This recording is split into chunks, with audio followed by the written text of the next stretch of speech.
Hello. I suffer from Obsessive Compulsive disorder, which is an anxiety disorder in which people have unwanted and repeated thoughts, feeling, ideas, or behaviors. In other words, my life is a systematic pattern. But yesterday, I experienced a flaw in my own system.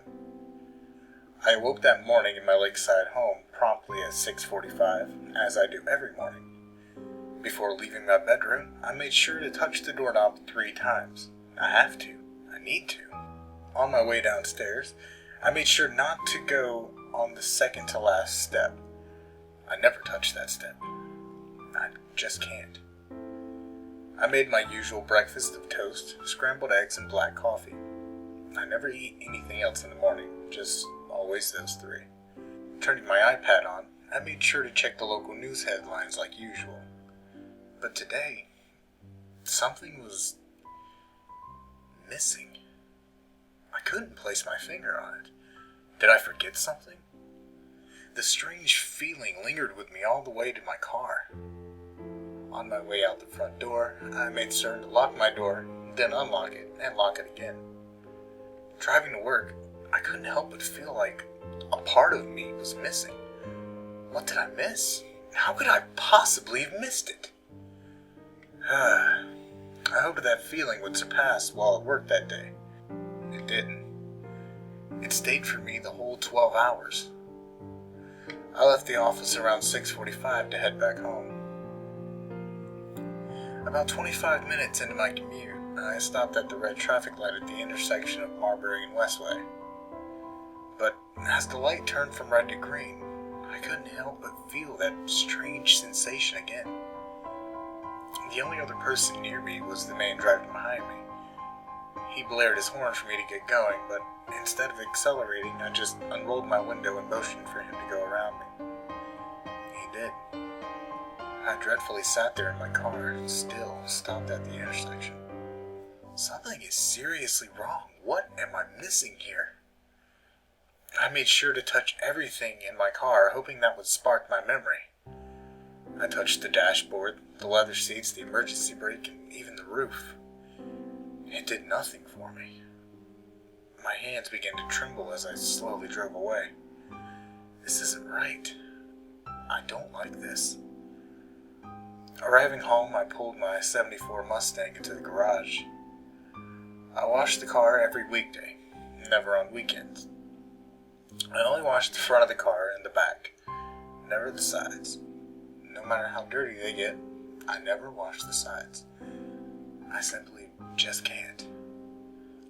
But something else seemed to be missing from my daily routine as I washed. No, not again. First the news, then the intersection, now this. Finishing up with the car, I jogged out to the backyard. Only jog, never walk, never run. Opening the tool shed, I felt another thing missing from my pattern. I screamed, "This isn't right! This isn't right! This isn't right!" I stumbled out of the shed and gazed out to the lake. It always seemed to call me when anxiety got out of control. But tonight, all I wanted to do was sleep. I needed to finish the day.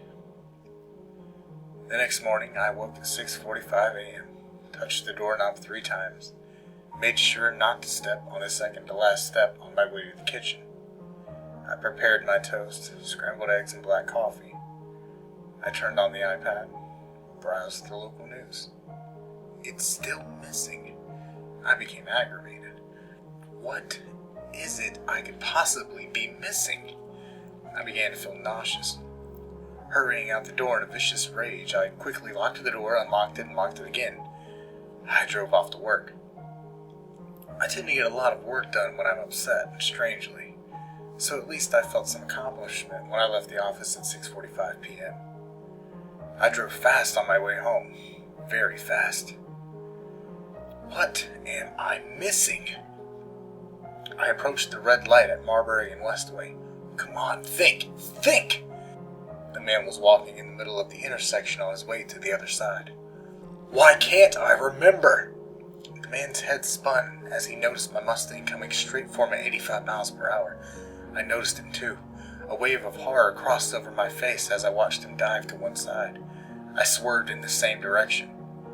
A loud clunk was made as I crushed the man underneath my vehicle. Oh God. Jumping out of my car, I hesitated on what to do. He lay there, writhing in agony, making horrendous guttural wails. I popped open the trunk to my Mustang, lifting the screaming man, and heaved him in. I drove. Upon entering my garage, I was sure to wash off the blood from the front and rear of the car. The sides were not necessary.